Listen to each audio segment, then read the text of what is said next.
নমস্কাৰ। আজি আবৃত্তি কৰিবলৈ লৈছোঁ কেশৱ মহন্তৰ কালজয়ী কবিতা সোণজিৰা মাহী নাৰী। সোণজিৰা মাহীৰ নাৰীৰ মূল চৰিত্ৰ হৈছে সোণজিৰা মাহী। গ্ৰাম্য সৰলতাৰ প্ৰতিমূৰ্তি এইগৰাকী সোণজিৰা মাহী আমি সততে সমাজ জীৱনত লগ পোৱা ডাল দৰিদ্ৰ, শোষিত আৰু বঞ্চিত শ্ৰেণীটোৰ প্ৰতিনিধি। তেওঁৰ জীৱনটো বৰ দুখৰ। তেওঁ দেহামাৰি কষ্ট কৰিও বছৰটো জোৰাকৈ ভঁৰালত ধান জমা কৰিব নোৱাৰে। সোণজিৰা মাহীৰ নাৰী।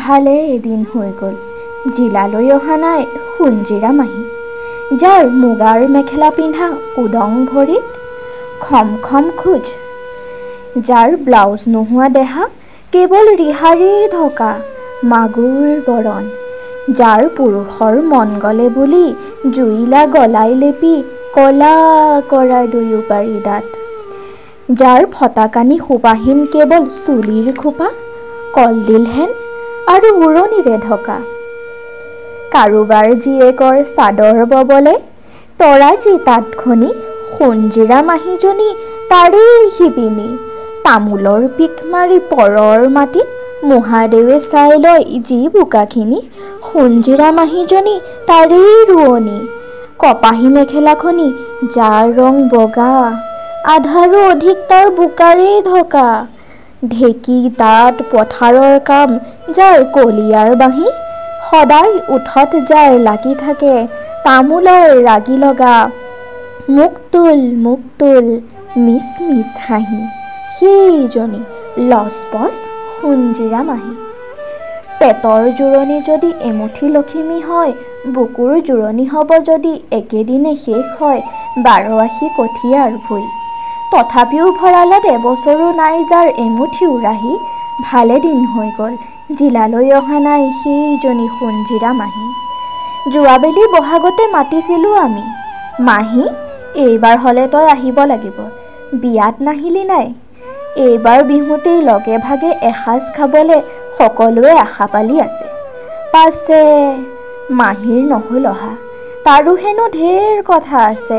টিংৰাই তৰণীৰ 3 পুৰা মাটি বছৰটো খাটি যিখিনি ভাগত পৰে তাৰে হেনো শাওনতে টেকেলি কাটি, বাকী 4 মাহ হেনো ধিক্কাৰ লাগে। ইমান খাটনি খাটি লাভ হ'ল কি? এনেকৈ থকাতকৈ মৰায়ে ভাল বুলি ভাবিলেও খেতি কৰে ঘূৰি বছৰত, নহ'লেনো বাৰু মৰো বুলি নাৰ্জিলে জিলে খাব কি? আৰু বোলে ঢেৰ অসুবিধা, নেবাওঁ বুলিলেও যি নেনামে টিঙৰ পৰা, সিসকল শিঙত খিৰোৱা।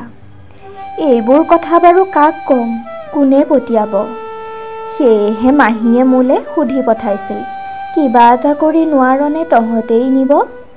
ঘৰৰ মানুহজনী মৰমতে পমা, হাতত যদিও নাই জমা, ধাৰে বান্ধে ৰূপ ডেৰ কৰি পঠাই দিবৰ বাবে বৰ পেৰি আছে। ৰাতিৰ কলেজ পঢ়ি BA পাছ কৰা আৰু পিয়নৰ জলম এৰি কেৰাণীৰ কলমত ধৰা এবছৰো হোৱা নাই।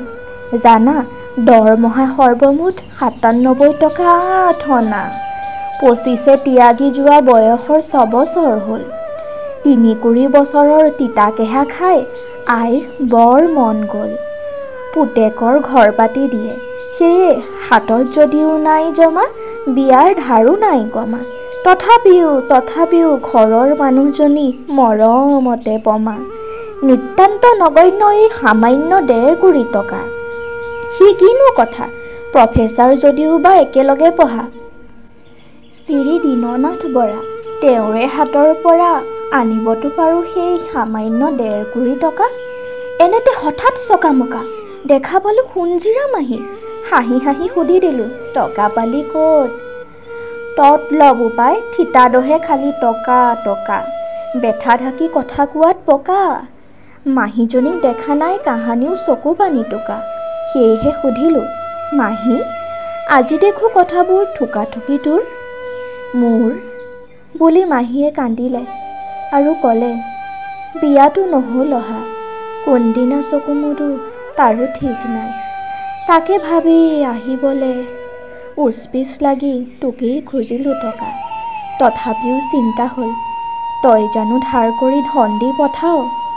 সেই ভয়তেই সোণৰ কাৰণে থোৱা মাচুলখিনিকে মোহাৰ পৰা গৈ জোৰেৰে আনিলোঁ।